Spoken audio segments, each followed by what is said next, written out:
Chapter number 2 अम्ल, क्षार और लवण। अम्ल और क्षार और लवण, ठीक है ना। अम्ल के वह जिका की पीएच 7 कम, क्षार जिका की पीएच 7 ज़्यादा, और लवण जिका की पीएच 7 ही वही मान लो। दो संयोजन अभिक्रिया है कि जिका अम्ल और क्षार दोनों मिले तो लवण बनावा है और जल बनावा है, ठीक है। अब पहली बात तो लिटमस पत्र की आ जाए। लिटमस पत्र क्या बनेगा हुआ है, तो बैंगनी रंग एक रंजक हुआ है जिको थैलेफाइटा एक ग्रुप है पौधा को, बिंगो एक लीचेन नामक पौधा निकाले से, ठीक है ना। अब एक प्राकृतिक सूचक पूछ के थाने कौन कौन है, तो मेथिल ऑरेंज है एक, तो मेथिल ऑरेंज और फिनोफ्थलीन ये थारा प्राकृतिक सूचक है। एक हल्दी है जी हाँ अपने घर में, ठीक है। अब चलो आप गुणधर्म पढ़ांगा। गुणधर्म पढ़ा तो धातु सा क्या किया करे, अम्ल और क्षार धातु सा क्या करे जी हाँ। एन एग्जाम्पल दे रखा है एक स्टैंड पर, एक है प्रश्न के अंदर सल्फ्यूरिक अम्ल घाल रखे। सल्फ्यूरिक अम्ल का सूत्र क्या है, H2SO4, ठीक है। बिंग अंदर जिंक का दाना घाल दिया, जिंक का दाना घालिया तो पाइप लगाई और चेक करियो साबुन में मिली अंदर पाइप डुबो के तो गैस निकली एक बा गैस किसी बिंग पता लगाना खतरे मोमबत्ती ले करना, तो मोमबत्ती ले तो फटफट की आवाज़ सक चली, तो फटफट की आवाज़ सक चल रहा है तो मतलब यहाँ समझ लिया कि हाइड्रोजन गैस है, ठीक है। तो आप यहाँ निष्कर्ष निकाल सकते हैं धातु अम्ल साक्रिया करके लवण और हाइड्रोजन गैस बनावा है। भी क्षार साक्रिया करके बना सी तो क्षार ले लिया आप अन्य ओज सक जडन क्रिया कराई तो सोडियम जिंकेट बनाए, याद है ये सूत्र अन्य 2 जडन O2 और सोडियम जिंकेट हो गया प्लस में हाइड्रोजन गैस इंक सा कभी बना है। तो थाने रिक्स्ता ने पूछ के धातु सागे क्रिया करके अम्ल और क्षार दोनों के बनावा है, तो के बोलो थे हाइड्रोजन गैस बनावा है, फिक्स। अब बात करो आप धातु कार्बोनेट और धातु हाइड्रोजन कार्बोनेट अम्ल सागे क्रिया क्या करे, तो अम्ल सागे क्रिया क्या करेगी, तो धातु कार्बोनेट आप एग्जाम्पल ले लियो यहाँ सोडियम कार्बोनेट को, सोडियम कार्बोनेट जब अम्ल सागे क्रिया अम्ल ले लियो आप सारों कमजोर अम्ल किसो है HCl मान लियो, ठीक है। HCl अम्ल सागे क्रिया करके बना ला रही है, NaCl लवण बना ला रही है प्लस जल बना ला रही है प्लस में कार्बोनेट बना ला रही है CO2 कार्बन डाइऑक्साइड बना ला रही है। याद रखो CO3 और C तो आगे CO2 बना सी, याद हो गयो। सोडियम हाइड्रोजन कार्बोनेट ले लो HCO3 Na2 NaHCO3, याद रखिए Na2CO3 है वो तो धोने को सोडो है और NaHCO3 है वो खाने को सोडो है, याद रखिएगो। इन बैंकिंग सोडा भी कहवे जब आप बैंकिंग सोडा के साथ HCl की अम्ल की क्रिया करावा तो आगे जाके NaCl बनेगो प्लस में पानी बनेगो प्लस में CO2 बनेगी। दोनों में एक कॉमन चीज़ है कि CO2 दोनों में बनेगी, मतलब धातु कार्बोनेट ले लो चाहे धातु हाइड्रोजन कार्बोनेट ले लो, दोनों के अंदर अपना CO2 गैस बननी है और पानी निकलना है H2O। अब आप आगे एक क्या करियो है अन्य CaOH की उल्टा वाइज सगा CO2 जोड़े है क्रिया कराइए तो CaCO3 कैल्शियम कार्बोनेट बने प्लस में पानी, कैल्शियम कार्बोनेट सगा पानी और CO2 सगा और प्रवाहित कर दियो तो एक याद रखिए और CaCO3 ने और जल में घुलनशील कोनी वह PPT बन गया और शेप बन गयो, ठीक है ना। और लार लपाट में पड़ियो आप चुनने के पानी के अंदर आप CO2 गैस प्रवाहित कर दी यानी कड़ी कर दी, 2 दिन बाद में पक जे आ बना दे। फिर भी होकर अगर आप और भी ज़्यादा इन अंदर पानी घोड़ दियो और CO2 गैस मिल गई तो वो जल में विलयशील एक पदार्थ बना दे कैल्शियम हाइड्रोजन कार्बोनेट CaHCO3 को वाइस और विलयशील है, ठीक है ना। धातु कार्बोनेट प्लस अम्ल है तो लवण प्लस में कार्बन डाइऑक्साइड CO2 और जल बनाता है, हाँ अपनी बात होगी। अब अम्ल और क्षार क्रिया क्या किया करे तो आपने ये पार्ट स्टार्ट होने पहले बता दिया था ना अम्ल प्लस क्षार क्रिया करके लवण प्लस जल बनावा है। जी हाँ एग्जाम्पल दे रखियो है NaOH प्लस में HCl बराबर NaCl प्लस में H2O। इन अभिक्रिया ने उदासीन अभिक्रिया करे कब है वो थारे अर्धवार्षिक में आयो जब ठेके के लिए गया आप बता कौन सी मैं अब टाइम को नहीं तो बाकी सारा गलत करियो। अम्लों के साथ धात्विक ऑक्साइडों की अभिक्रिया, अब आप हट तो अम्ला के साथ धात्विक कार्बोनेट की अभिक्रिया करा ली, हाइड्रोजन कार्बोनेट की करा ली, अब धात्विक ऑक्साइड ही करानी है मतलब धातु साथ ऑक्सीजन लागड़ी उसी तो अपन अभिक्रिया याद कौन करनी सीधे याद रखिए धातु ऑक्साइड अम्ल सक्रिया करेगी तो लवण प्लस जल बनाओगे इन अंदर देखो ऑक्सीजन है और अम्ल के अंदर H हो ही सी क्योंकि अपन ध्यान है हर एक अम्ल है वो H मंडो है हाइड्रोजन वही है HCl हो चाहे H2SO4 हो चाहे HNO3 हो है ना, तो इनको ऑक्सीजन और इनको हाइड्रोजन मिल गए जल बना लेगो। अब की बार CO2 को बनावा है CO2 जल्दी बनाओगे जो बिन कार्बोनेट हुआ चाहिए हाइड्रोजन कार्बोनेट हुआ है, याद रखिएगो। अब आपने क्षार साग देखनी है जी अम्ल साग देख लिया आप ये क्षार साग देखनी है। क्षार साग है अधात्विक ऑक्साइड की भी है क्या हुआ है। अब वो थारा छोटो प्रश्न भी दे रहा है उत्कर्षण मंडल में धात्विक ऑक्साइड की प्रकृति व अधात्विक ऑक्साइड की प्रकृति क्या है, तो थाने ध्यान है कि अधात्विक ऑक्साइड अम्लीय प्रकृति का वह अधात्विक ऑक्साइड अम्लीय प्रकृति का वह क्षार साग क्रिया करे और थाने पूछ लिया धात्विक ऑक्साइड किसी प्रकृति का उसी, तो थे क्या बोलोगा क्षारीय प्रकृति का, धात्विक ऑक्साइड क्षारीय प्रकृति का। तो आप पढ़ लियो क्षारक के साथ धातु ऑक्साइड अधात्विक ऑक्साइड की विक्रिया उसके ध्यान रखा। और अम्ल साग धातु ऑक्साइड की विक्रिया उसी, अम्ल साग धातु ऑक्साइड की विक्रिया वह तो मतलब आप क्या समझ कहा कि धातु ऑक्साइड हमेशा क्षारीय हुआ है और अधातु ऑक्साइड हमेशा अम्लीय प्रकृति का हुआ। लिखे बढ़िया सीधो 100% उठा उठूँ। अब अगला टॉपिक है अम्ल और क्षार की समानता की है। तो अम्ल और क्षार में समानता आ है कि अन्य जब आप पानी के अंदर हला और ऊपर 6 वोल्ट की बैटरी साथ जोड़ देवा तो अम्ल वह जी का और क्षार वह बे टूट जाए। जी अम्ल HCl है वो H और Cl में टूट जाएगा, H प्लस और Cl माइनस, और HNO3 है वो NO3 माइनस और H प्लस में टूट जाएगा, और CH3COOH है वो CH3COOH माइनस और H प्लस में टूट जाएगा, H2SO4 है वो SO4 माइनस 2 और H2 में टूट जाएगा। तो दो टूटण के उसी का आयन बन गया है, आयन बनता है आधारा चालन हो जाएगा। इन्हें किलो है ये किले साथ कोई जुड़ाव को नहीं, परंतु अंदर जी का आयन है नहीं बे इन धारा ले जाएगा दूसरा साइड में जो बल्ब जग जाएगा, ठीक है ना। ये क्षार करे अन्य OH है वो टूट गए, अन्य प्लस और OH माइनस में टूट जाए, और KOH है नहीं वो भी K प्लस और OH माइनस में टूट जाए जब पानी में जली विलीन में तो ही टूटा, यहाँ कौन टूटे ध्यान रखा थे खरी घर तोड़ जो टूट जाएगा है। एक बात याद रखिए एल्कोहल और ग्लूकोज है नहीं अंग जली विलीन कभी विद्युत को चालन कौन करे ऑपरेशन डायरेक्ट टास्क है। अब थे सोचो कि यहाँ ग्लूकोज भी टूट जाएगा या एल्कोहल टूट जाएगा, टूटा को नहीं है ग्लूकोज। एल्कोहल सूत्र के है जी मेथनॉल एथेनॉल मान लो एथेनॉल सूत्र है C2H5OH है, तो यहाँ को नहीं है कि पानी डालते हैं वो टूट जाएगा और विद्युत को चालन कर देगा बैटरी लगाया। इंपॉर्टेंट प्रश्न बनाए जलीय विलीन में अम्ल और क्षारक का क्या होता है। याद रखिए क्षारक अलग चीज़ है क्षार अलग चीज़ है, क्षारक को बैठो ही क्षार है एक तरह में मान लो, क्षारक पूरे ग्रुप ने कहवा और क्षार भी विशेष जो काम करना है जिको OH माइनस देवा भी नहीं कहवा। जी आगे पटांगा भी जी कहने ला रही है देखो एक में अन शुष्क HCl गैस ले ली, एक में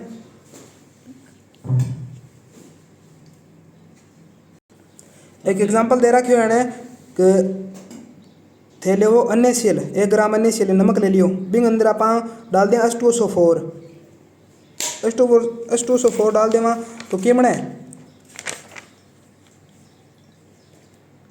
अन्य 2SO4 बन जाएगा और HCl गैस बनेगी, ठीक है ना। देखो HCl प्लस में H2O क्या बना रहा है H3O प्लस और Cl माइनस, ठीक है ना। OH3O प्लस है ना इन हाइड्रोनियम आयन भी बोला याद रखिए, हाइड्रोनियम आयन लिखे बढ़िया है। ओ क्यों बनाया क्योंकि हाइड्रोजन प्लस है नहीं वो अस्तित्व को नहीं, ओ सीधो H2 से वापस क्रिया करके H3O प्लस बना दिया, ठीक है ना। यही अगर आप अन्य OH नहीं पानी में घोला जी हाँ HCl ने पानी में घोल दियो तो ओ बनाए 1 प्लस 1 माइनस, ठीक है ना। हाइड्रोनियम आयन और क्लोरीन माइनस आयन भी यही क्षार ले लियो आप, क्षार ने पानी में घोला तो अन्य प्लस और OH माइनस बनाए। और उदाहरण बता दियो उदाहरण में KOH घोला पानी में तो K प्लस और OH माइनस, और MgOH वोल्टवाइज जब पानी में घोला तो क्या बनावे Mg प्लस 2 और 2OH माइनस, ठीक है। अब आगे देखो थान के कहने लग रहे हो सभी क्षारक जल में घुलनशील नहीं होते। और प्रश्न आज का इंपॉर्टेंट है कि सभी क्षारक अलग चीज हुआ क्षार अलग चीज हुआ है, क्षारक सारा घुलनशील को नहीं हुआ परंतु जिको क्षारक को बैठो क्षार है यहाँ मान लो जिको क्षारक नहीं पानी में घुल गयो वो क्षार है, याद हो जाओगे। अच्छा ठीक है बेस इनका स्पर्श नहीं करना चाहिए, स्पर्श कड़वो वह साबुन की तरह वह प्रकृति संसारक वह छूना या चखना नहीं चाहिए, ठीक है ना। अगर उदासीन निकलना विक्रिया बता रखी है वापस अम्ल प्लस क्षार लवण प्लस जल बनावा है जी हाँ अम्ल के अंदर की उसी हाइड्रोजन जरूर होसी X और क्षार में OH जरूर होसी, तो X वो अम्ल से विक्रिया कर लेसी और H और OH मिल गए H2O बना देसी H2O या HOH, ठीक है ना। H प्लस और OH में मिल गए H2O, ठीक है यहाँ तक हो गया। और क्षार ऊपर अम्ल के ऊपर चेतावनी लिखी है क्या अम्ल ने टच करोगा तो जल्द के है। अब दैनिक जीवन में pH को क्या महत्व है क्यों पहले आप पढ़ लिया कि जिका अम्ल के अंदर H प्लस की मात्रा जितनी ज़्यादा होसी नहीं वो भी तो ही ज़्यादा सांद्र होसी यानी प्रबल होसी, और H प्लस की मात्रा कम होसी बहुत दुर्बल अम्ल होसी। यही क्षार के अंदर वह क्षार के अंदर OH माइनस की जिसकी सांद्रता ज़्यादा होसी वो क्षार प्रबल क्षार होसी, और OH की मात्रा कम होसी वो दुर्बल क्षार होसी, याद हो जाएगा। अब दैनिक जीवन में pH को क्या महत्व है। अपना शरीर है जी हाँ बिंग pH हुआ 7.0 7.8 ताई, ठीक है। ये खून की pH कितनी हुआ 7.6 और जल की pH कितनी है 7.4, शुद्ध जल की 7 ही है शायद 7 है, ठीक है। इस हिसाब है वर्षा का जल कितनी है वर्षा की जल की पीएच अगर 5.6 कम हो जाए तो वो अम्लीय वर्षा कहलावे। याद है थारा अम्लीय वर्षा क्यों है? जिका में 5.6 जिका के अंदर 5.6 कम सल्फ्यूरिक अम्ल साइक्रिया करके सल्फर डाइऑक्साइड गैस सागे मिल गए पानी सागे वर्षा जिया बिन बोला अम्लीय वर्षा या शुक्र ग्रह के अंदर है ना बिन वातावरण के अंदर के सल्फ्यूरिक अम्ल का मोटा मोटा बादल है, पीला बादल है, बटा जीवन संभव को नहीं क्योंकि बटा अम्लीय वर्षा होती रहे। ठीक है, ये सब बात करना अपने शरीर के अंदर पीएच कितो है। शरीर के अंदर अपने हाइड्रोक्लोरिक अम्ल हुआ है, बिन जठरस भी बोला है, काल भी बताया था ने जो अपने उधर यानी पेट के अंदर हुआ है।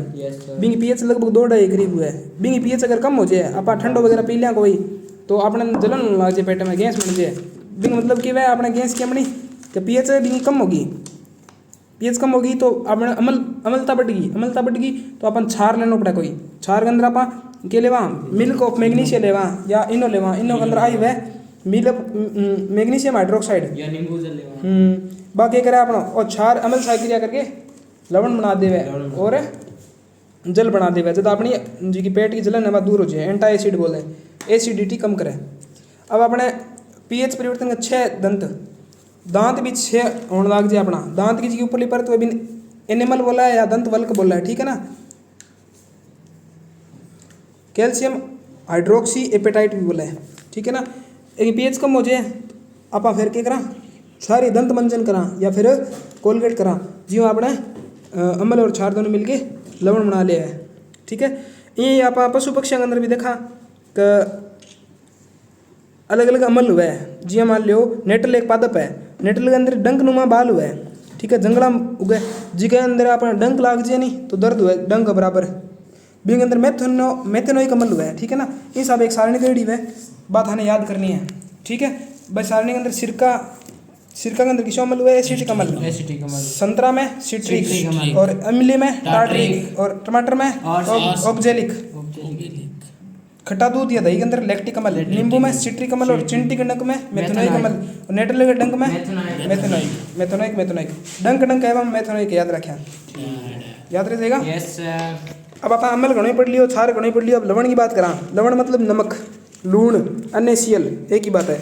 गांधी जी दिखा रखे इधर किताब में। दांडी मार्च हो जो साबरमती आश्रम बीटे वहाँ नमक आंदोलन करो, नमक बनायो। बात आप स्ट्रीम पढ़ांगा। अब साइंस चले तो साइंस की बात करांगे सिर्फ। सोडियम हाइड्रोक्साइड के वह NaOH, ठीक है। NaOH प्लस में Cl2 बनने लग रही है। एक अभिक्रिया दे रही है क्लोर क्षार अभिक्रिया। क्लोर का मतलब क्लोरीन और क्षार का मतलब NaOH। क्लोरीन और क्षार NaOH बनना ही क्लोर क्षार अभिक्रिया कहलाता है। किससे बनता है ये? क्या आप NaCl यानी नमक डाल दियो, पानी डाल दियो टैंक में, ठीक है ना। आगे जाके भी बैटरी जोड़ दियो, 2 सिरा एनोड के थोड़ा लगा दिया तो आगे बनने लग रही है NaOH प्लस Cl2 प्लस में H2 यानी हाइड्रोजन गैस। देखो इनू आप नमक को घोल डाले बिंग बाद में आप क्या करिए बैटरी जोड़ी है एनोड के थोड़े 2 ग्रेफाइट की छड़ा है बिंग बाद में क्या करिए बैटरी जोड़े बाद क्या हो कि जिका इनका सोडियम और जिका हाइड्रोजन का आयन है बे प्लस माइनस की ओर चला गया और Cl और OH का जिका आयन है बे प्लस एनोड की ओर चला गया, ठीक है ना। बिंग बाद में हटूँ तो Cl2 गैस निकल गई, एक साइड हूँ हाइड्रोजन गैस निकल गई, ठीक है ना। हाइड्रोजन गैस ईंधन और खाद्य के रूप में काम ले लेगा और जिकी NaOH बने नहीं भी काम किए धातुओं गरीज हटाने में, साबुन अपमार्जक में और कृत्रिम फाइबर बनाने में काम आवे। ध्यान रखिया एक क्लोर क्षार अभिक्रिया को एक इंपॉर्टेंट यूज भी है कि है जल की स्वच्छता के अंदर है, वेरी इंपॉर्टेंट है। जल की स्वच्छता स्विमिंग पूल PVC रोगनाशक में और CPVC CFC कीटाणुनाशक में पानी सफाई करने खातर भी क्लोर क्षार अभिक्रिया है। एक रंग उड़ाने को भी एक तरीको दे रखे और पानी की शुद्धता को एक तरीको और दे रखे विरंजक और जिको थाड़ा बना नहीं विरंजक चूर्ण है। विरंजक चूर्ण सूत्र के CaOCl2 ओ क्या बने कैल्शियम हाइड्रोक्साइड CaOH की वोल्टवाइज प्लस में क्लोरीन गैस किया करवा तो CaOCl2 बने प्लस में Cl2 प्लस में H2O। एक उपयोग वेरी इंपॉर्टेंट है सूती वस्त्र उद्योग में, कागज़ फैक्ट्री के अंदर और उद्योगों में अपचायक के रूप में काम आता है और पीने वाले जल को जीवाणु मुक्त करने में इसका काम आता है, ठीक है। अब बेकिंग सोडा वेरी इंपॉर्टेंट है। बेकिंग सोडा का सूत्र क्या है? NaHCO3 है। इनका निर्माण किया हुआ है तो NaCl के अंदर H2O plus CO2 plus NH3 इतना सारा हटा दिया तो NH4Cl अमोनियम क्लोराइड बना हुआ है। एक तो एक NaHCO3 यानी सोडियम हाइड्रोक्साइड बना हुआ है। वो खाना सोडा बेकिंग सोडा हुआ है। अब आप NH CO3 प्लस न उसमें दे देवा इन गर्म कर देवा तो Na2CO3 plus H2O plus CO2 वापस टूट जावे तो Na2CO3 सोडियम कार्बोनेट बना देवे ध्यान रखा और वो सोडियम कार्बोनेट नहीं वो ही आपनो धोने का सोडो है इन सागे 10H2 जोड़ दियो सोडियम है कार्बोनेट प्लस में 10H2 याद रखा पावरोटी और वेनिज का केक वगैरह अंदर बेकिंग सोडो का लेडो है जब फुलेट रहे ठीक है ना और सोडा अम्ल अग्निशामक में भी काम आवे और सोडा अम्ल में भी काम आवे धोने का सोडो है जिको सर्फ हुआ इन बोला मान लियो इन सूत्र के है Na2CO3 प्लस 10H2 जोड़ दियो तो डॉट Na2CO3 डॉट 10H2 आ जाए और धोने का सोडो है जी सर्फ होगी और क्या बनाओ बेकिंग सोडा गर्म करियो तो बढ़िया देखो अठे बढ़िया बेकिंग सोडा गर्म करियो तो बेकिंग सोडा का उपयोग आज के क्या में काम आवे अपने खाद्य पदार्थ में ना NaCO3 प्लस H प्लस अम्ल सक्रिया कराई CO2 प्लस H2O प्लस में सोडियम लवण बन जाए अम्ल को और CO2 नहीं आ गैस ऊपर उठे भी कारण भी केक गद्देदार हो गए यहाँ CO2 गैस के कारण धोने का सोडा काम ही है गरम साफ सफाई है जल की स्थायी कठोरता को दूर करने में देखो पानी की दो कठोरता है एक स्थायी एक अस्थायी कठोरता भी आप भी दूर कर सका जी वीरेंद्र चूर्ण परंतु स्थायी कठोरता दूर करनी है नहीं तो यूज क्या करेंगे आप सोडियम कार्बोनेट है नहीं धोने का सोडो ठीक है साबुन उद्योग में कागज उद्योग में कांच उद्योग में ये सारा यूज है। अब देखो एक इम्पोर्टेंट लास्ट रही है प्लास्टर ऑफ पेरिस वो सूत्र के है CSO4 डॉट आधो H2O POP का सूत्र है वो जब आपने हड्डी टूट जाए तो आपने डॉक्टर चढ़ावे इन्हें कैल्शियम है सल्फेट अर्ध हाइड्रेट या हेमी हाइड्रेट भी बोला है ठीक है सेमी हाइड्रेट या हेमी हाइड्रेट ठीक है ना बेग सगा आप एक सही 1/2H2O 1.5H2O मिला दिया या 3/2H2O मिला दिया तो जिप्सम बना है CaSO4 डॉट 2H2O और जिप्सम है ये दो सूत्र इंपॉर्टेंट है ठीक है ना और अपना दूसरा पार्ट भी कंप्लीट हो चुका है। एक आध चीज़ याद रखें लवण के किसी एक सूत्र इकाई में जल के निश्चित अणुओं की संख्या जो क्रिस्टल का जल कहते हैं जी हाँ धोने का सोडा हो भी अंदर 10H2O क्रिस्टलन है क्रिस्टल को जल है ठीक है ना जी हाँ अब फिटकिटी के सूत्र है क्या है K2Cr2O से फिटकिटी सूत्र क्या है के फिटकिटी सूत्र के फिर Al2SO4 थ्राइस और डॉट चॉइस H2 होता है तो उसमें चॉइस है ना H2O वो क्रिस्टलन का जल है ठीक है ओके नेक्स्ट वीडियो में मिलते हैं तीसरे पार्ट के।